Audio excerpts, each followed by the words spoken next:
बूढ़ी माँ की सीख। एक गांव में एक बूढ़ी माँ अपने बेटे के साथ रहती थी। उसका बेटा जवान था, मेहनती था, लेकिन उसके मन में अपनी माँ के लिए सम्मान की भावना कम होती जा रही थी। वह अपनी माँ को पुरानी सोच वाला मानता था और अक्सर उसकी बातों को अनसुना कर देता था। एक दिन माँ ने उसे अपने पास बुलाया और कहा, बेटा, जीवन में जो भी ज्ञान मैंने प्राप्त किया है वह अनुभव से आया है। तुम मुझे पुरानी सोच वाली समझ सकते हो, लेकिन मेरे पास भी कुछ ऐसी सीखें हैं जो तुम्हारे काम आ सकती हैं। बेटे ने माँ की बात को हल्के में लिया और कहा, अरे माँ, आपकी ये पुरानी सीखें अब किसी काम की नहीं है। अब समय बदल चुका है। माँ ने उसकी बात को शांतिपूर्वक सुना और फिर मुस्कुराते हुए कहा, ठीक है बेटा, लेकिन एक बार मेरी बात मानकर देख लो।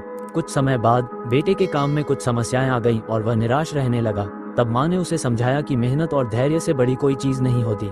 माँ की सीख से उसे धीरे धीरे समस्याओं से निकलने का रास्ता मिला। इस घटना के बाद बेटे ने अपनी माँ की हर सीख को मानना शुरू कर दिया। उसे एहसास हुआ कि माँ का अनुभव उसके जीवन के लिए अनमोल था। माँ की सलाह और सीख